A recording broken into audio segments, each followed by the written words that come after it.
Good morning, student. Now we are going to discuss about the terrestrial habitat. No, we have already completed all the terrestrial habitat. Today we are starting aquatic habitat. So first of all we will take ocean. So what are the ocean animals? Sea. The ocean animals have features to respire oxygen present in the water. Why?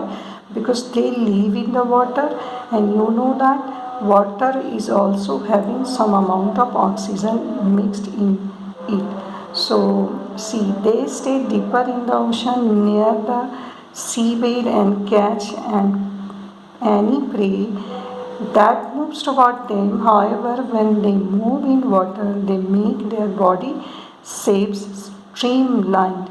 So generally, all the animals living in water are having streamlined body shape. What do you mean by streamlined body shape? This shape is known as streamlined.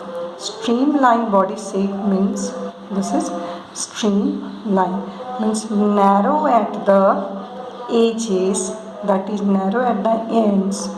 These are narrow, पतले हैं किनारों पे. So these are the area narrow. This is also narrow at this end, but it is broader at the middle. Is it? So this is here.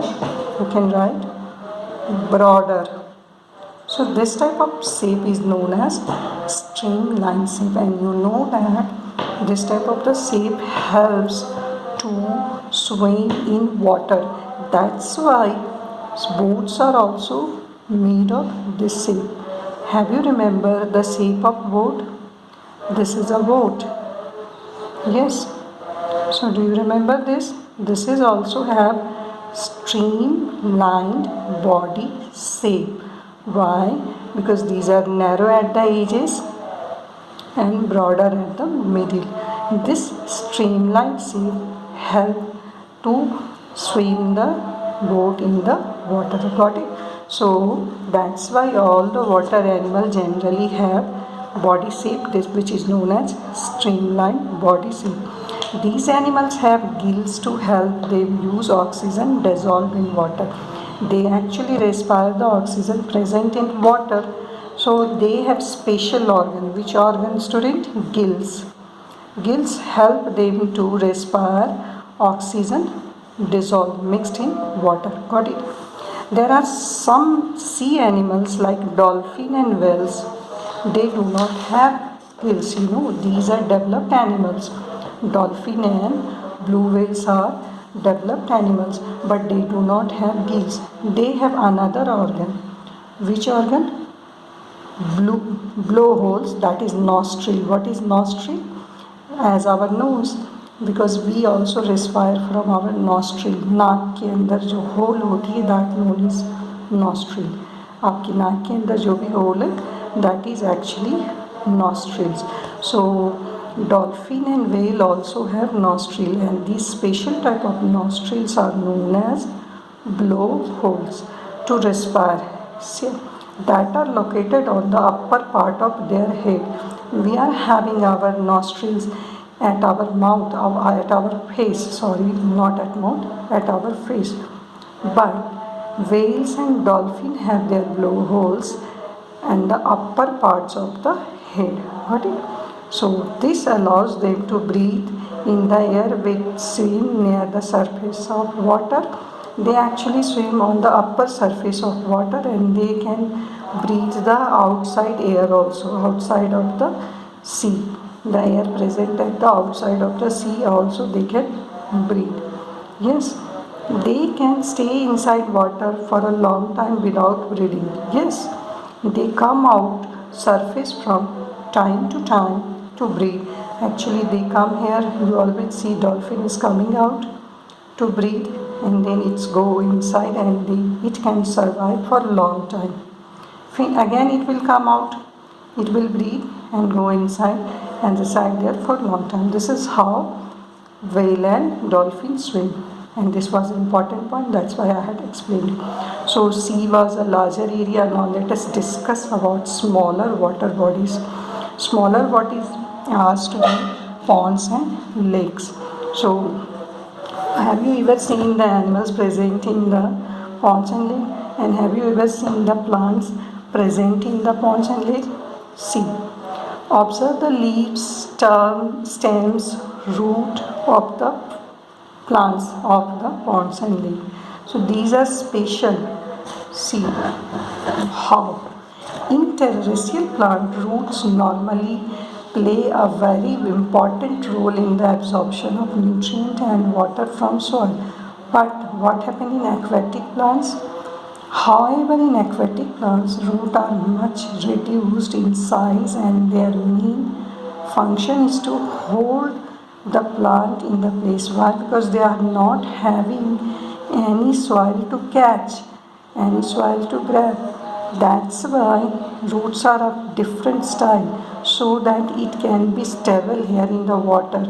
How? So if roots will be of this type, very dense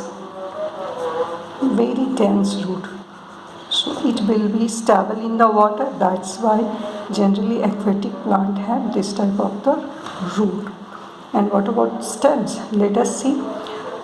The stems of these plants are long, hollow. These are hollow, that means just like tube, and lightweight, so that it can float. If it will be heavy, then it will sink. The stems grow up the surface of water. See, just like this, it is growing up on the surface of water, while the leaves and flowers float on the surface of water. See, if you will see the aquatic plant, you will see some leaves and flowers are floating here also. So this is how it just grows. Some aquatic plants are submerged. Some plants are actually dipped into water. Submerged, that means some are half merged, not fully. Some are fully merged. Is it? It is fully merged in the water. So let us read about this type of the plant. Some of the aquatic plants are submerged in water. All parts of such plants are underwater, just like this. Yes, some of these plants have narrow and thin ribbon-like leaves. Yeah, these can bend in the flowing water. In some submerged plant, leaves are often highly divided through which the water can easily flow. How? Because if it will be narrow, water can flow from this area and it won't be rotten. Yes, Aregani. If it will be broader, water won't be fast here and broader leaf will rot. It will be rot, सड़ जाएगा. That's why these are having narrow leaf, so that water can flow from here. Now let us discuss about some other animals living in the water. Frogs. Frogs usually live in pond. Frogs can stay both inside the water as well as move on the land. You know that. They have strong back legs. Their back legs are very strong so that it can jump. This will be back leg and it can jump. So they have strong back legs that help them in leaping and catching their prey. They have webbed feet which help them swim in the water. That means just like this. Their feet is, if this is their finger, so they are having a thin structure, polythene like structure there. So this polythene like structure is present there with their legs which help them to swim in the water. And back legs, this leg and this legs are very strong so that it can jump. Got it? So now we have learnt about the characteristic of the water animals. What do you mean? What do you know about the respiration process of the frog? Frog just respire through its skin. It just uses its skin to respire. Yes. So now we have completed this. Now in the next class we will also read about the characteristic of organism. For today it's enough. Have a nice day. Thank you.